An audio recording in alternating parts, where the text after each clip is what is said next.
Hello, thank you for clicking in this video. Okay, so I always feel weird when I start a video. I'm getting used to recording and uploading on YouTube, so I'm here today for tarot hashtag that Brian Cormack Carr created, and I think it's really interesting, and I wanted to join the fun.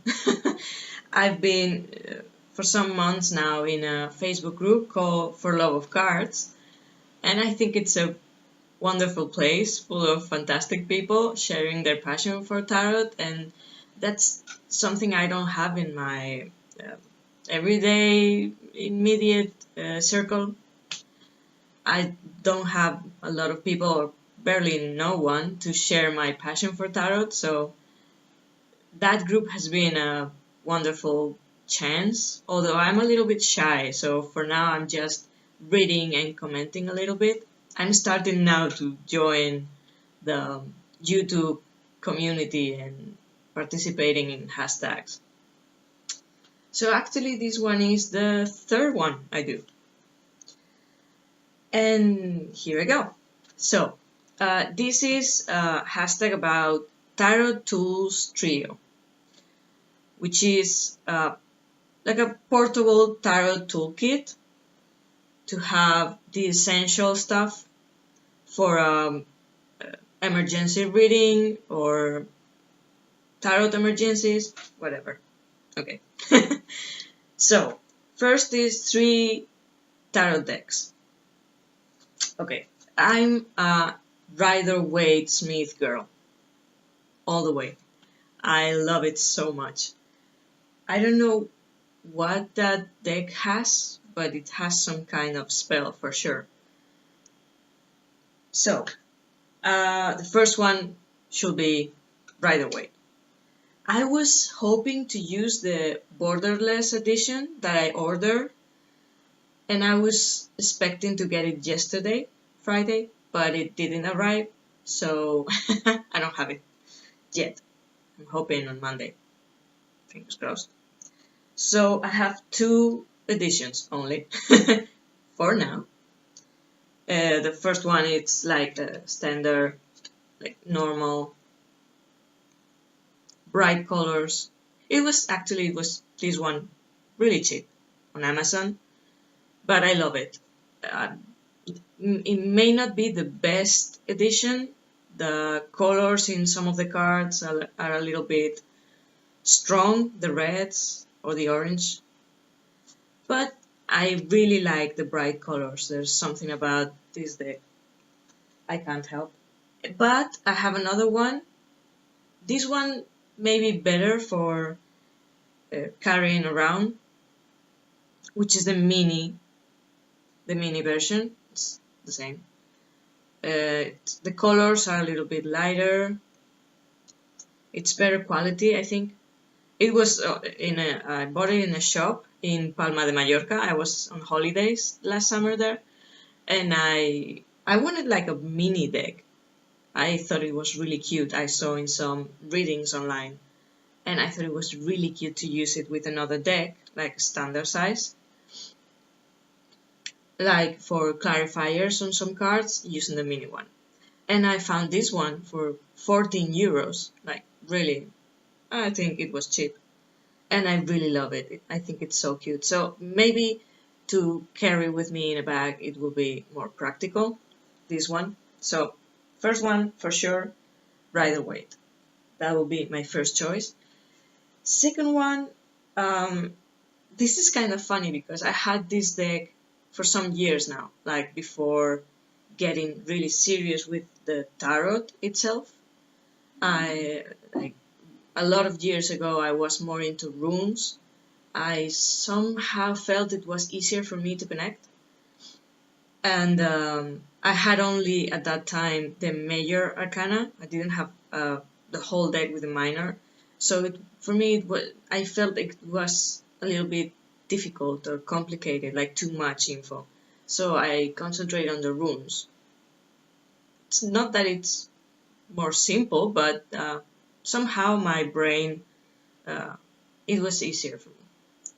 But I had this deck that are the Tarot Oshoten.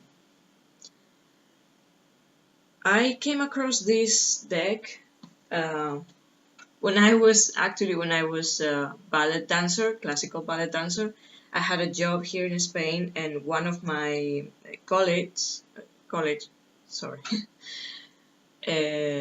on the company had this deck, and we used to hang out together and read each other with the cards, and I thought it was fascinating, like really profound, spiritual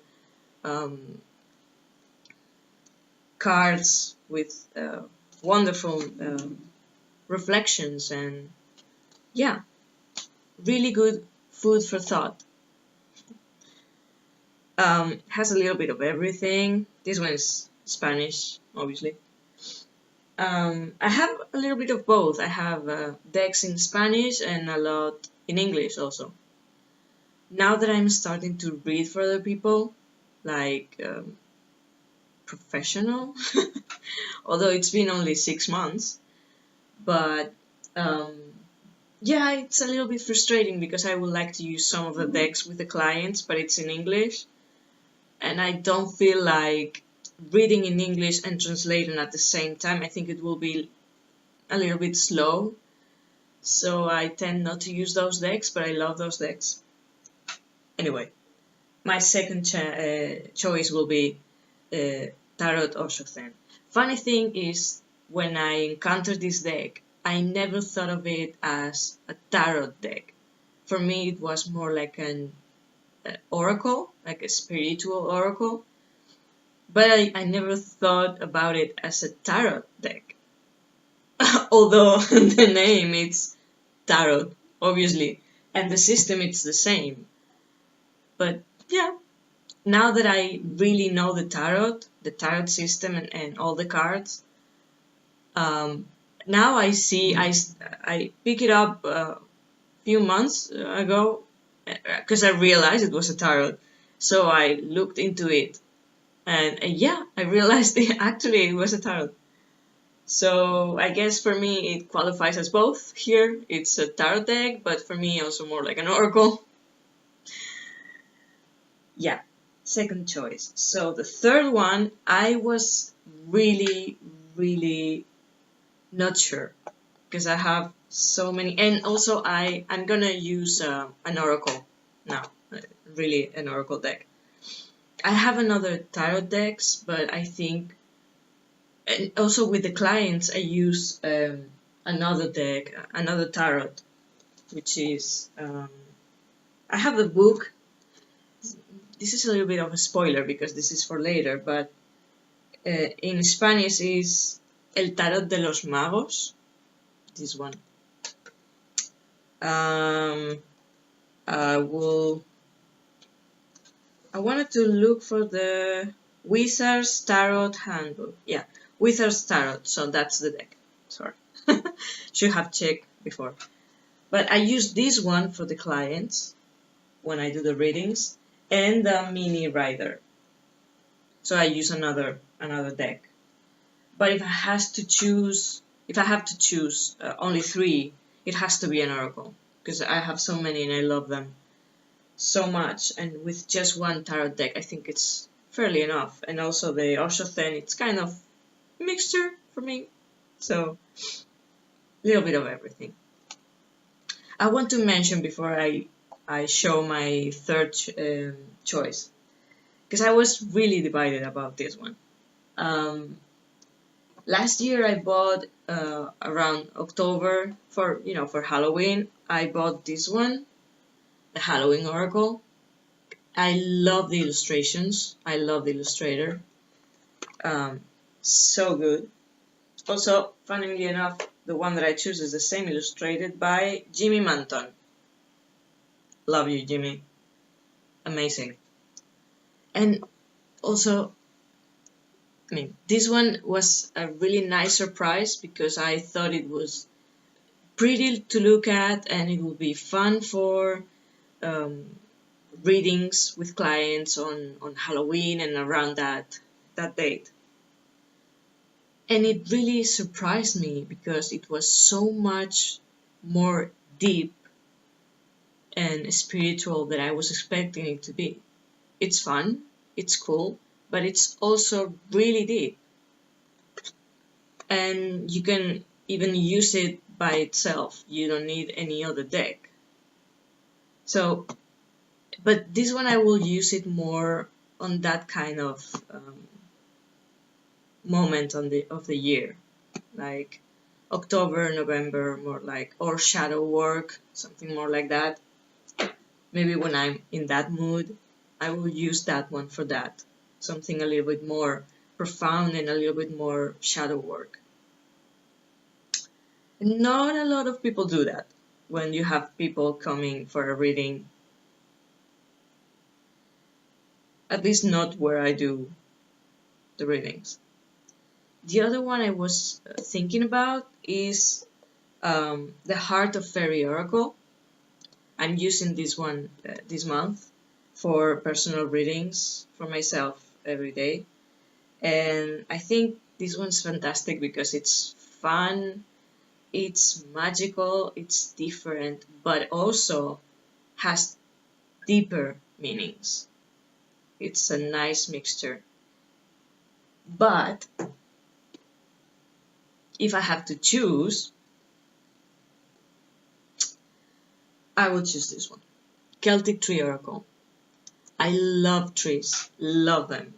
For me, they are basically brothers and sisters. Like, I really have a close connection to trees. I live in a city, which it's a little bit disappointing, but anyway, I'm always looking for the trees, always trying to connect to them, talking to them, saying hi every day, why not? And these oracle cards are just so beautiful. Well, this one is the sea. I really, really like this one.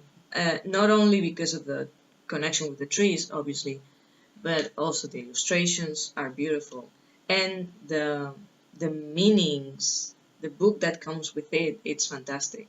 Also, it has different layers, and you can go really deep.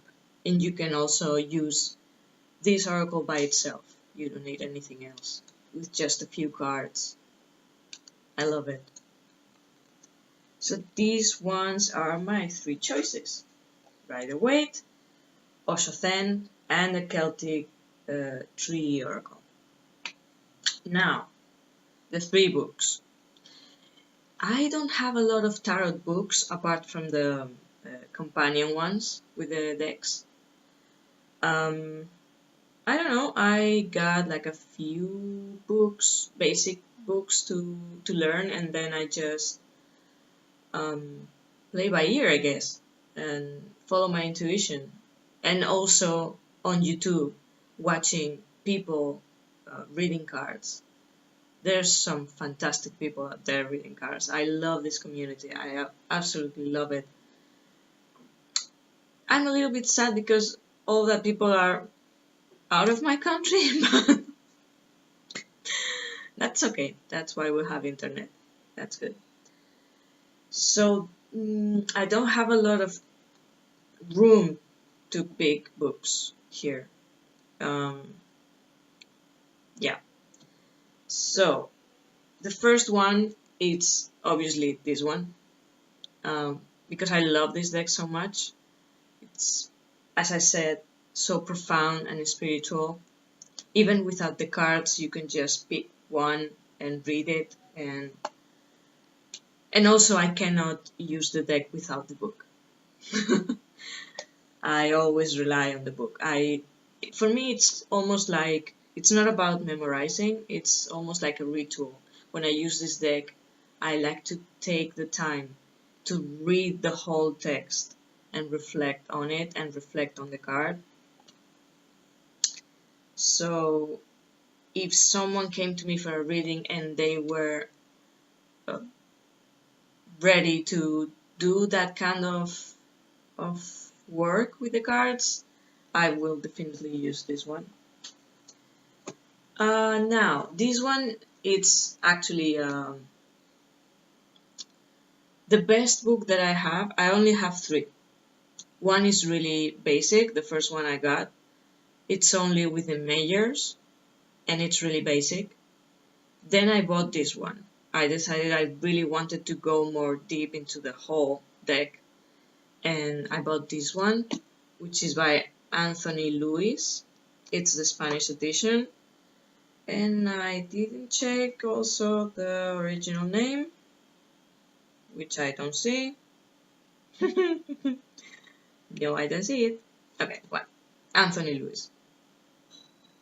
Learn to read the tarot, basically. And I loved this book when I read it.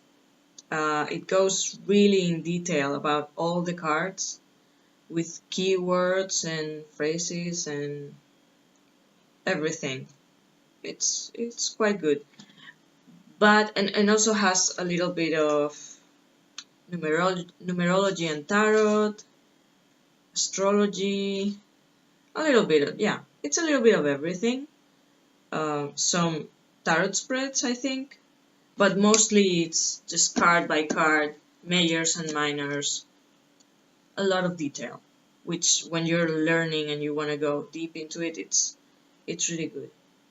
There's some things I don't really like. For example, the other day I looked at it, and I think I was searching for that card specifically, the Page of Cups. And I read here a thing that, I don't know, I kind of didn't like, which is, let me find it. Okay. It in the keywords, it describes at the end an homosexual person. And I thought, what? Why? I mean, in some decks it's female, it's a feminine energy, the page, but traditionally for example in the Rider-Waite, it's male, it's a boy, it's supposed to be a young boy.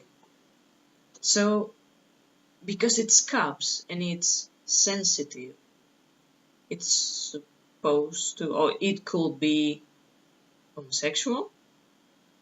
I don't get that.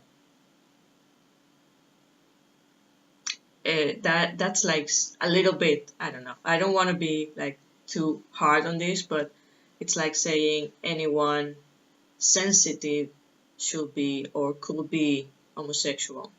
But I guess only if it's a male, because if it's a girl, it's normal. I didn't like this. I don't know. I think it's kind of a old way of looking at some things. But anyway, there's a lot of good information here, and for learning, for me, that's the one that I found, and it really helped. There's a lot of info here, so that will be one of my choices.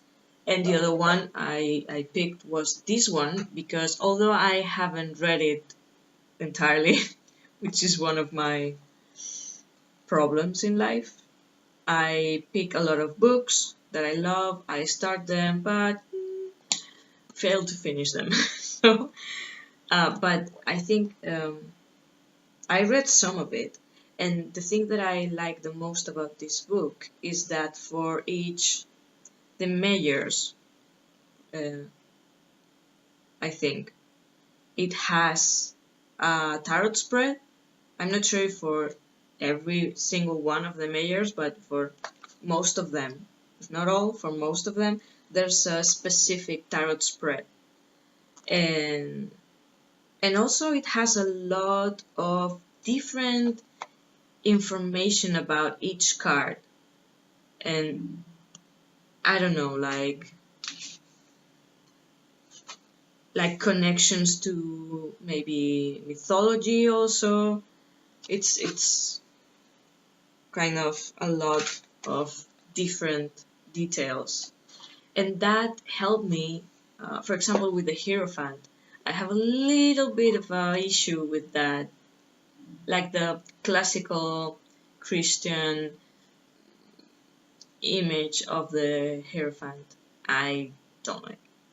So I needed to find another way of looking at the card. So I went to different decks that I had with different representations. Here is Chiron.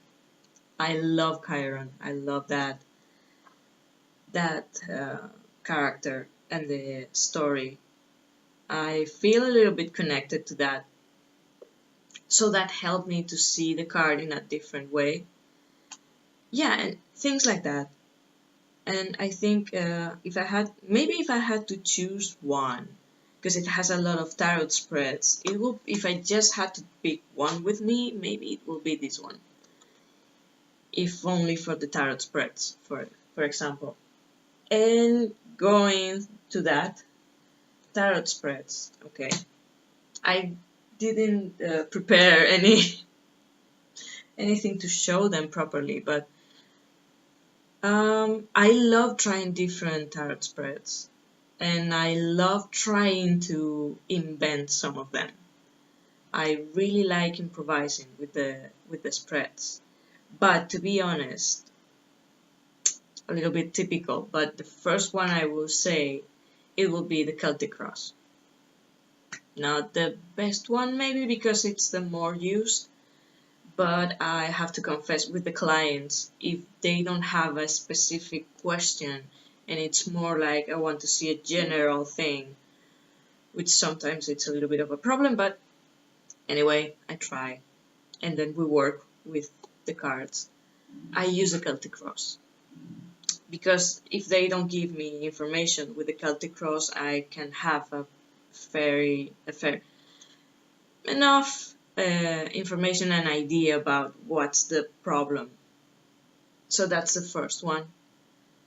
Then, okay, this is in Spanish, but it's the thing that I have on paper. So for relationships, when someone asks for a specific relationship, being couple, like personal, or family, a friend, a co-worker, whatever thing with another entity.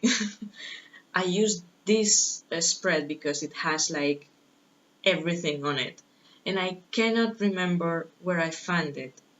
I tried yesterday to search for it, but I couldn't figure it out. So if this spread is from someone and you stumble upon this video and you see this, thank you for this spread, or if you know where it came from, you can comment below. I would really love to know because I randomly search on Google for tarot spreads and then I put them on paper and kind of forget where they come from. So this one, it's so you get an idea.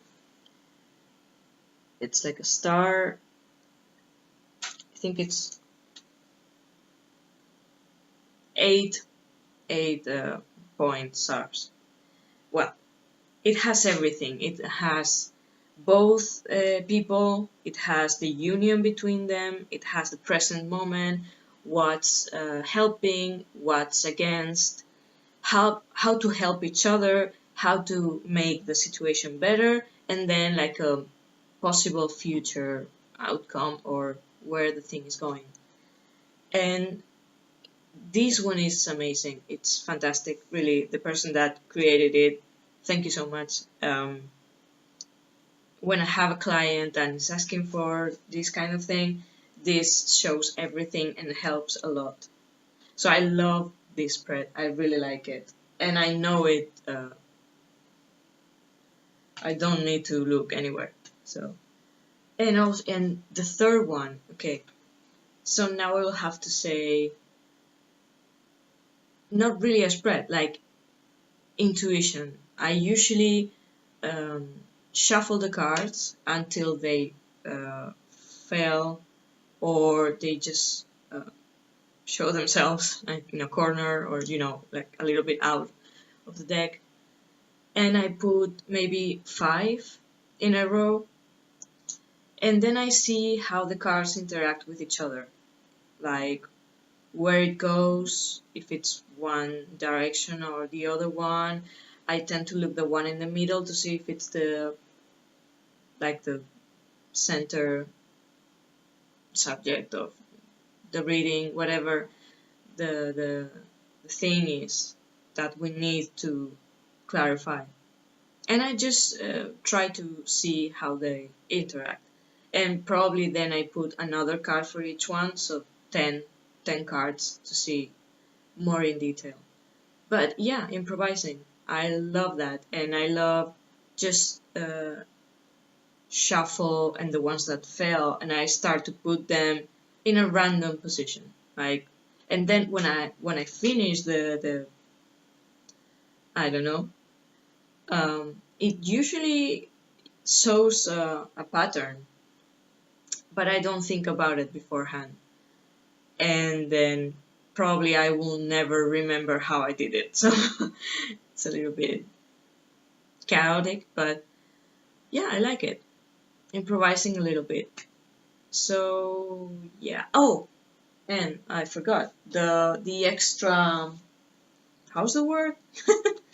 One wildcard tool. Okay. For me, it has to be crystals, because I love crystals and they come with me everywhere. And actually, I forgot to pick with me like a clear quartz. That's a good one. I love it. I also use with the cards like this one is a black tourmaline, if I remember correctly. This goes with a mini Rider-Waite everywhere. And also like obsidian or smoky quartz, anything that grounds and yeah, and clears the energy of the cards. I like that. So that one, like a black one. Then the ones that go with me everywhere are lapis lazuli. I had this in Holland when I was working there. I love this stone. It's so beautiful and it has a very special energy. And then my absolutely favorite stone, I always say that my heart is made of this stone. Sounds silly, but it's labradorite. I have quite a few pieces now, and also the earrings and the ring and yeah, necklace, everything. I have a lot of labradorite. It's an amazing, beautiful stone. For me, it looks like, I don't know, the universe, the galaxy. It has amazing reflections. And this one goes with me everywhere, everywhere. Always in my bag.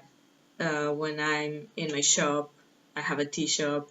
Well, I'm closing it now, but yeah, it goes with me everywhere. So it has to be crystals. Crystals will be my extra tool, because it's like part of me, like the tarot now, actually. So, okay, well, that was it. This was really fun. Yeah, again, thank you if you're watching this. 28 minutes, almost 29. Thank you if you're watching this far. And yeah, I can't wait to join in some other tags.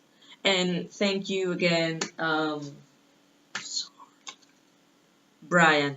Thank you for creating this. Really cool, really fun. And yeah, hope to see you around, everyone. Bye.